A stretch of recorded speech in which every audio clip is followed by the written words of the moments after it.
The following podcast contains spoilers and words such as done and bother. Mate, did we watch a thing this week? Yeah, we did.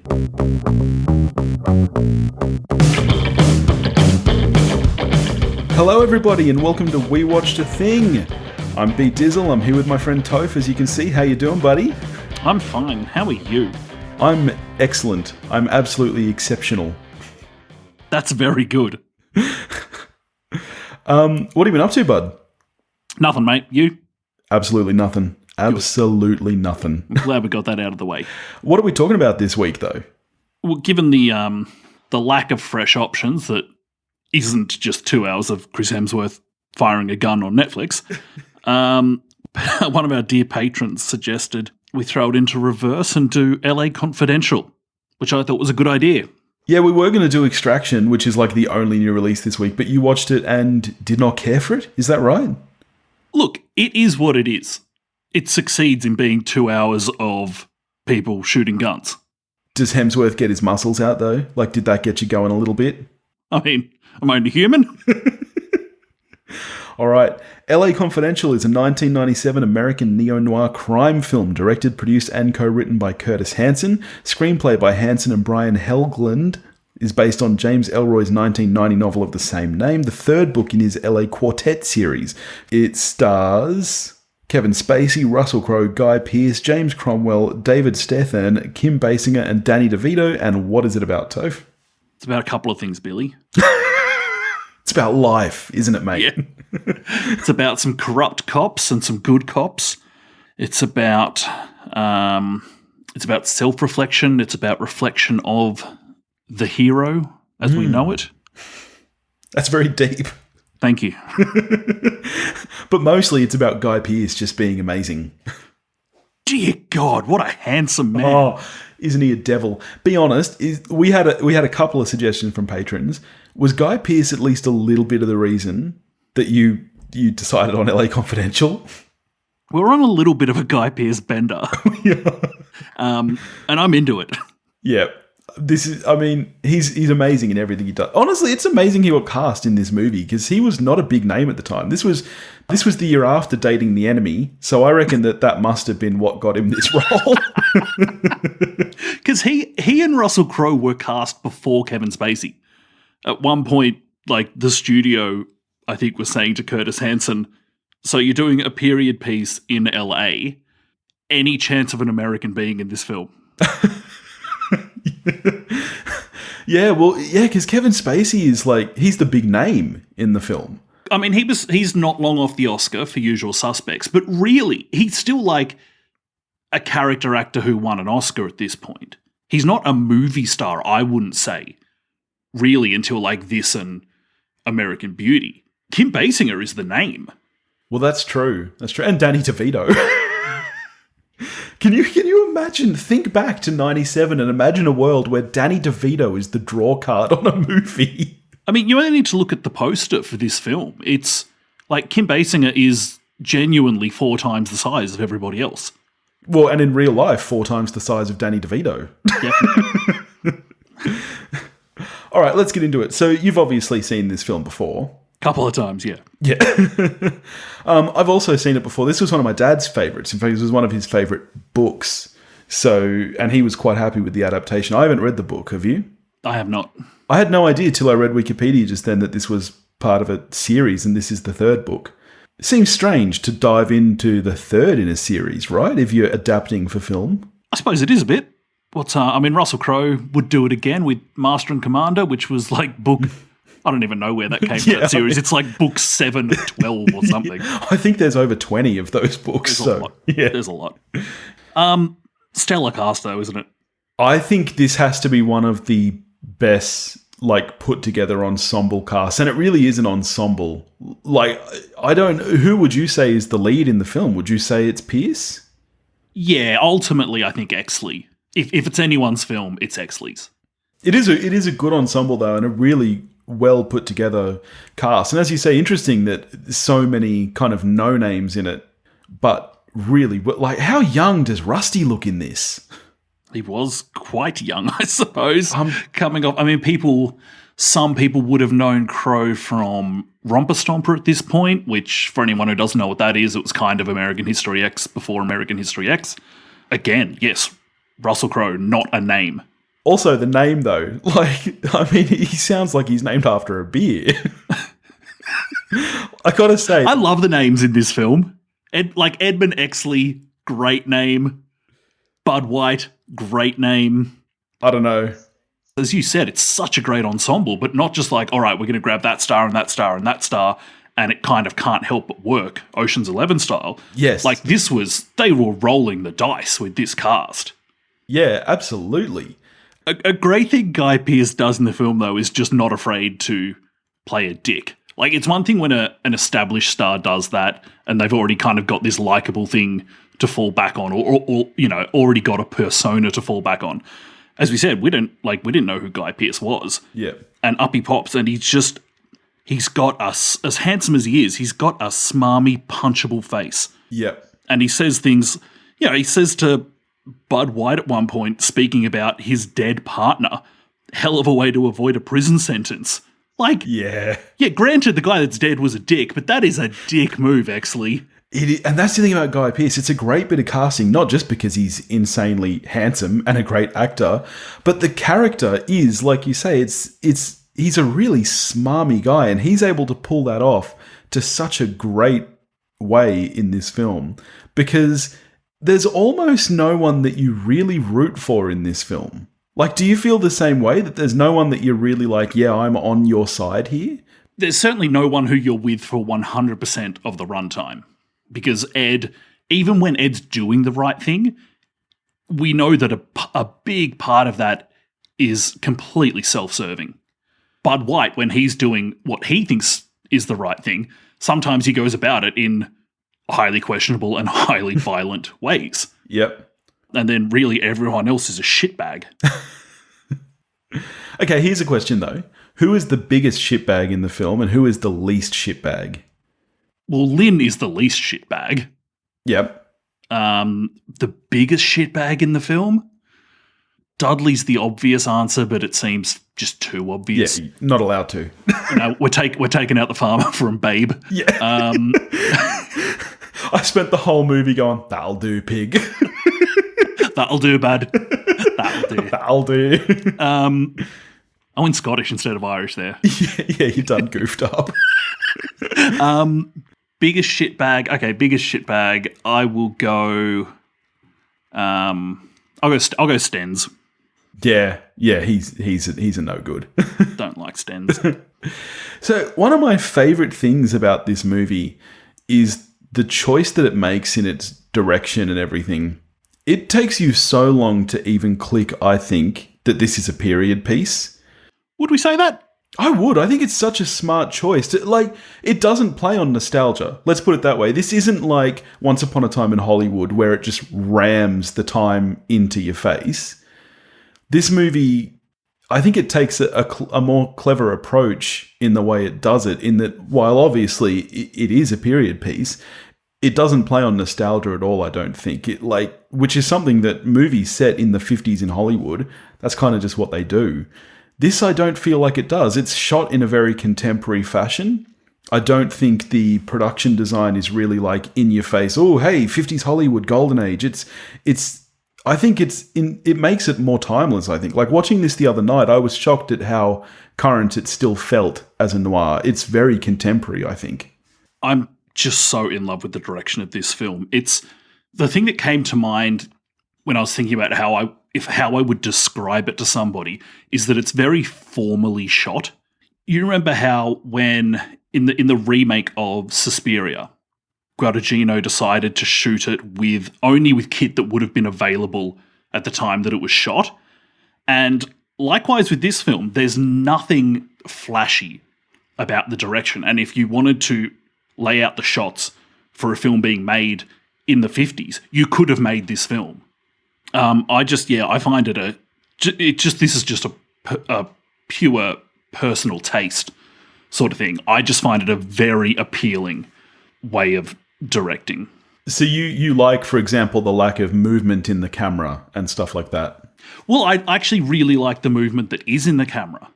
The camera moves a lot in the film, but it just in no way draws attention to itself. It's just the little things like when, early on in the film, when Bud's come out of the grog shop and he sees the woman in the car with the bandages on her nose, and the camera just tracks left to right and sort of just further exposes her face through the window frame as Bud's looking at it. And it's just a really subtle move, but it just helps the audience tap in to what Bud is going through at that point in time. Do you like, here we go, just so this isn't just total blowing smoke up this film's arse for the entire thing. Do you like the intro to the film? The voiceover with the Danny DeVito doing the kind of commercial thing, and it gets across a lot of information about the drug dealers and Mickey and that kind of stuff. But do you think it's good? I actually do. To keep blowing smoke up the film's ass. I know you're hoping for a different response. Yeah, I actually do. It actually reminded me a little bit of another film we watched recently, No Country for Old Men, which starts obviously with the voiceover from Tommy Lee Jones. I liked that we get straight into it. It's smart in the way that I think that voiceover is. As you said, it gets a lot of information across, but it doesn't feel like straight up exposition to me. I feel like it's written a little bit smarter than that. And as we discussed with Tommy Lee Jones' opening monologue, I feel like it's written very much in character, and Danny DeVito's performance of those lines is really good. That I do think that's a really nice introduction to the film, I think. You disagree? I think I agree with you. DeVito's good. I think the style of it is good. I'm completely unconvinced that I need it. Correct me if I'm wrong, too. Much like No Country for Old Men, that is the only voiceover we get in this film, isn't it? Yes, it would be. Yeah. So I do see what it is. Maybe a bit of a strange choice then to dive straight in with that and then never follow it up with anything else. I don't hate it. It's just like compared to the rest of the film for me is so good that anything that I don't think is like absolutely amazing, I'm like, you get the hell out. Can we talk score for a second? I know that you don't often notice score. Did you notice the score in this film? Fucking love the score in this film. Great score. It's so good. I love that. To me is where it really does kind of play on the nostalgia of the time and makes it feel really like a noir film. It's the saxophone, and it reminded me of Taxi Driver. I just think it's so good. I'd go so far as to say that it was the best score of 1997. Did it win? No, it didn't win. No, there was a big gravitational pull from the Titanic sucking in Oscars from all directions. Of course. Yes, this was Titanic year, which smashed everything. Sadly, it was. Yeah. I mean, Titanic is a better film, though. Well, I disagree with that. Like, you're allowed to disagree. You're allowed to be wrong. We're all allowed to make mistakes, Tove. Sure. Luckily, the Oscars didn't make any mistakes in 1998. Would we say that? I do remember Billy Crystal hosted that year. It was a good Oscars. Ah. Yes, in his little opening song thing about LA Confidential with the lyrics, "You could be the iceberg tonight." Yeah. I feel like I could remember almost that entire opening monologue. Almost. Mostly. Mostly. Big Billy Crystal fan. I did rewatch City Slickers last night, which, as I've told you, is one of the best films of the 90s. Okay. This film, you know what? LA Confidential has, I think, more genuinely funny moments in it than most films that present themselves as a comedy. Like, for instance, the scene with Lana Turner, which is just fucking priceless. There is, honest to God, no reason for that scene to be in the film. If it's not for the absolute hilarity of that moment, I don't think there's any way that scene survives the cut. But it's just too good to not have there. No, I'll agree there are some genuinely funny moments, and I think it's easy to, when you watch a film like this, which is basically a straight-up drama, it's easy to forget how funny some of these people can be. Like, again, I hate to keep bringing it up, but Dating the Enemy from only the year prior, Guy Pearce is hysterical in that film. I What? You're currently just living in the Dating the Enemy hive, and I love it. I'll be living in it until I can watch the film. I bought the film off iTunes recently because I couldn't find my VHS copy. And I watched the first 10 minutes. It was so hard to stop watching, but I had to because I promised Beth that I would watch it with her. And so it took so much strength to press stop. I tried like 5 times before I finally did. Can I revisit a previous question you asked me? Sure, go for it. About, like, who's the worst person in the film? Yep. Danny DeVito's character refers to himself at one point as the Sidster, and I think it's clear that he gave himself the nickname, which, as we know, you're not allowed to do. I feel like this is coming around to a dig at me. What? How do you figure? With the B Dizzle is a great nickname that many people use now. Do they? Did I start it myself? Sure. Did it take off? And it's now out of my control. I don't enforce the B Dizzle on people. People just use it now. Very glad to hear that you did not enforce the B Dizzle on people. Anyway, so yes, Sid is the worst. I don't know. I quite like Sid, actually. I think he's better than a lot of the cops in the film. Sure. The film. Okay, here's another great thing about the film. I like how just the way that, and it's very upfront about it, the way that it just depicts all these cops. Like, you think about the farmer from Babe in the scene where Bud White is refusing to rat on fellow officers, and he doesn't say anything during his kind of testimony, if you like, but he's just in the corner nodding his approval of this, what he would absolutely consider the honourable thing to do, this code of silence. And then when Exley gets up and does notionally the right thing, again, Farmer Babe doesn't say a thing, but you can tell that he's absolutely filthy with what Exley's doing. Yeah. I gotta say, I think James Cromwell might be the worst actor in the film. Jesus. Yeah, I'm not here for Farmer Babe in this film. Noted character actor James Cromwell. Yeah. Billy's not on board. Look, I like him as the farmer. I don't like him as the police detective.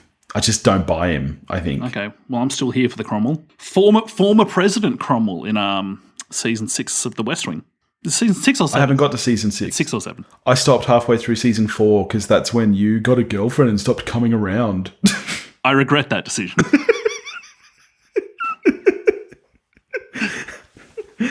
West Wing Wednesdays were one of the joys of my life. Yeah, Wing West Week Wednesdays with the wall, they were the best. Do you reckon anyone ever had a moment where they were like, is this weird that a year after Kaiser Soze, we've got Rollo Tomasi involving the same actor? Did anyone find that weird, do you think? I don't think so. Maybe? I mean, how common are pseudonyms in, like, noir, thriller, gangster films? Pretty common, right? I think as far as names go, though, what do you think is better? Kaiser Soze? Say, who would you rather be? Because Rollo Tomasi is pretty damn cool. And I love the fact that Guy Pearce just made that up as a kid. To give him a bit of personality. Yeah. That's a cool backstory for a nickname. Like, Kaiser Soze, I think, is the better name, but it's just, like, so outrageously awesome. Like, it's not a name. It's not a name. It's way too cool to be an actual name. It's like if I become a gangster and just dub myself Duke Hammer Time. It's ridiculous, but awesome. So that's where your head went as far as cool names? You went straight to Duke Hammer Time. Duke Hammer Time. I always thought, I went to school with a chick whose last name was Thorncraft, and I always thought that was the coolest name I'd ever heard. It's a great name. Where does that come from? Like, obviously, I mean, anyone called Smith, probably at some point it was either blacksmith, silversmith, whatever Smith they were, and then they were no longer that. So it's just like, I'll just keep the Smith. And there's a lot of Smiths. You've got your Thatchers, you've got your Bowmans, you've got these things that are very identifiable. Thorncraft, what were they doing? Crafting thorns. Who does that? I couldn't tell you. I couldn't tell you where it came from. Is it just a badass name for a florist? Actually, like Old Mate in the Town, just like getting rid of the thorns from the roses before he fucking murders people. He probably refers to himself as Thorncraft, not a florist. Here's another nitpick that I've got with this film. I'm going to drag it down to our level. Okay. And is this nitpick, is this what costs it from being a 10? We'll find out. Okay. Bud White is dead. I'm sorry. He got shot to shit. Absolutely. He's dead. I had actually forgotten that ending, and rewatching it this time, absolutely. Both my wife and I were like, that is some bullshit. It's ridiculous. Like, just have him be shot in the shoulder. Like, just, come on. Yeah. He's dead. That's not cricket. Yeah, come on. You don't come back from that. Turn it up, film. I don't think I would survive after being shot in the foot, honestly. Like, Maybe not. I'm very out of shape. Being shot in the foot might be enough to end me. A car ran over my foot once. Really? And you lived to tell the tale, mate. I was like 11 years old. Were you wearing shoes? Got out of my friend's mum's car, and I just closed one of the back doors, and she took off, and my foot was still there. Wow. Were you wearing shoes, though? I was wearing shoes. Did you break any bones, or was it... Nah, man, I walked away. I Wow. was fucking Wolverine. Do you reckon Hugh Jackman was ever in the running for Edmund Exley? A pre-X-Men Hugh Jackman. He was probably doing Oklahoma at the time. On stage, you mean? Yeah. What was his first breakout film role? I know that X-Men was what made him like a household name. That's the breakout, yeah. But, I mean, does he have a dating the enemy, if you will? Did he really just go straight into Wolverine? Like, really, he was a theatre guy before Wolverine. My older sister knew who he was because she's a mad theatre geek. That's the only reason I knew who he was, because I lived in the same house as someone who was like, this Australian guy is playing...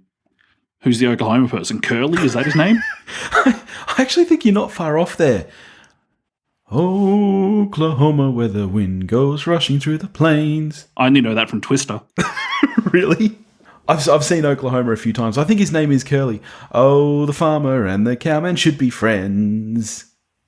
One man likes to milk a cow, the other likes to push a plow. The farmer... Fuck. Does he like to push a plough? No one likes to push a plough. No. Nobody likes to push a plow. I call bullshit. We're getting very off track. We are a bit. This will all be cut. All right, back to LA Confidential. What's your take on what's stronger? Because the film's like, 2 hours 20-ish? So after an hour, the case is closed, and we're only halfway through the film. Then, the first half of the film, which really is more of a police procedural, is just some ridiculously watchable shit. And then the second half of the film, which really is what the film is about, where the characters have to question both themselves and their actions. Do you like one half more than the other? Not really. To me, it flows really well. I don't really think of it as two halves much in the same way. I didn't feel like the case was closed. I loved the way that it kept evolving and twisting, like almost, and you can see where a movie like The Big Lebowski gets its ideas and its kind of noirness from, because it kind of just takes this to the next level where it's like, okay, then this happens, then this, and just goes kind of explosive with that concept. But I like the way that this just keeps slowly evolving throughout the 2 hours of the film, and you gradually kind of find out these extra things, like, and some of them feel like red herrings at the time, and you don't realize until later what's actually going on. Like when Rusty finds the body in the basement, or the whatever it is, and at first you're kind of like, well, hold the phone. And then you kind of slowly find out what's actually going on. So I don't really think of the film as two halves as much as you do. I'm guessing you have an answer to the question, though. This last watch was the first time that it felt... It would be an exaggeration to say that it feels like two halves, but it felt more distinct for me on this last watch between that first point where they've solved the case, and then from the 1 hour mark onwards. And I probably find the first half of the film more watchable, like casually. Like if I was flicking channels and a part of the first half of the film came on, I'd be like, yes, I'm in. I need to keep watching. But But then ultimately, like, the second half of the film is really what the film is about, and is one of the reasons why it stands up so well, is because it's not just a really good procedural on that level. It's also a really fucking great character study. Yeah. And that to me is really what makes it work, is the characters. I think of this much more as a movie of character than I do anything else.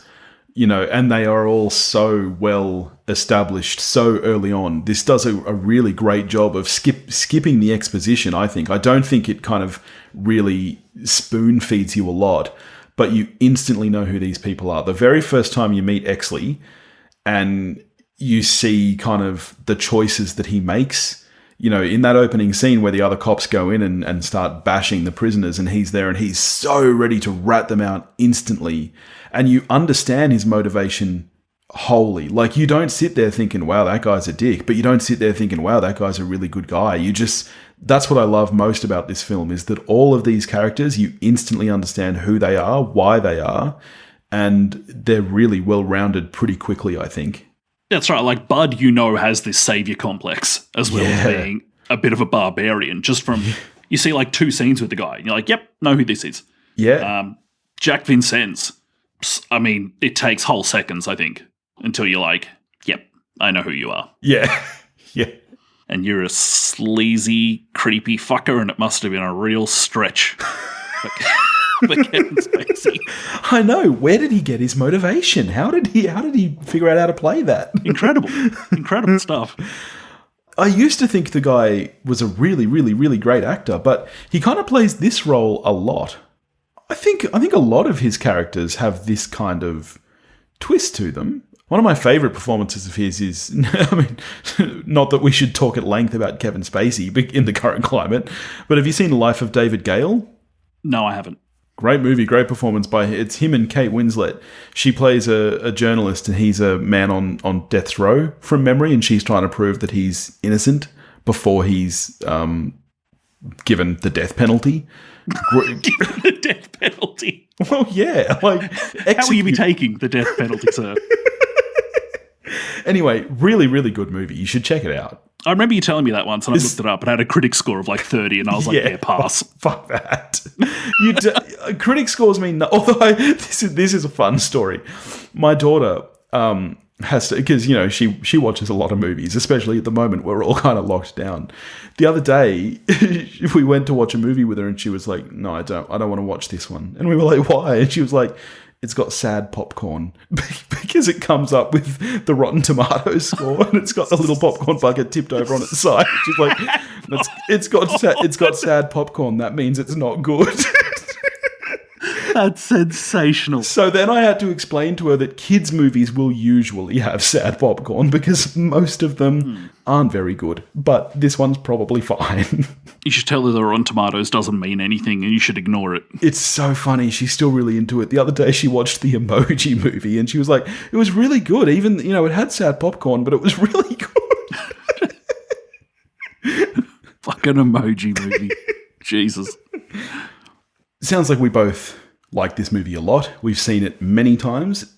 How are you scoring it? So I'm a 9 out of 10.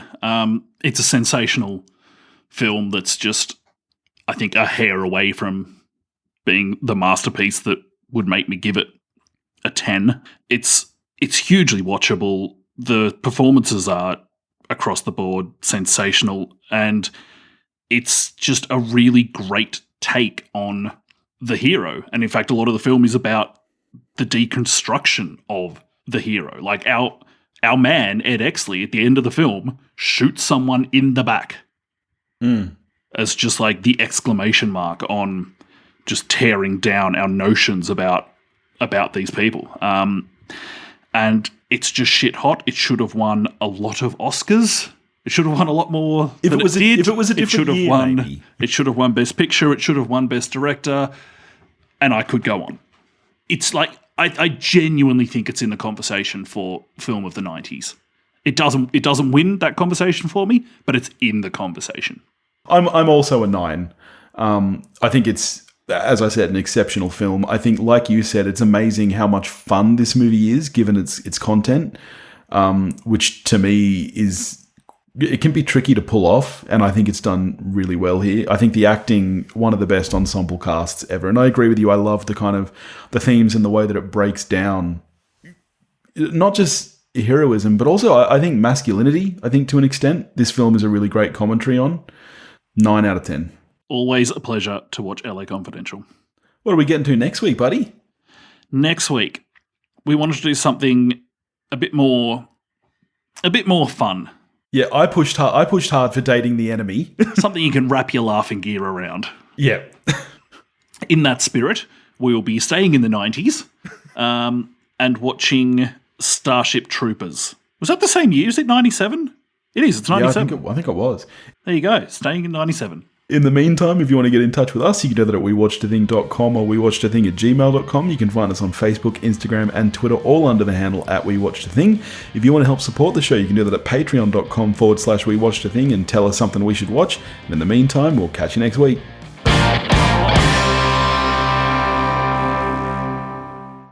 So Titanic was at best the third best film of 97. Why? Just What else with was we in? talked about? What else because was in LA that? Confidential and Starship Troopers. Titanic is better than Starship Troopers. Fuck off, it is. Absolutely, No fucking way. Absolutely, it is. Can It I know? is I not. know that we already did Titanic, but can we do Titanic again? Absolutely not. I'm never watching that fucking film again. Can't we do it for like our 200th? No. Why would I watch that film again? Because it's incredible. It's bog average. Now come over and watch it in my theater. It'll be great. No, it won't be. It will be. It's a great movie. No, it's not. It's an okay movie. It's better than okay. I think No, in the end, it's you. not. I think you gave it a 7, didn't you? I gave it a 5 because it's just like dead okay. That's harsh. It's not harsh. It's like 40 minutes of that film that's good. You're the worst.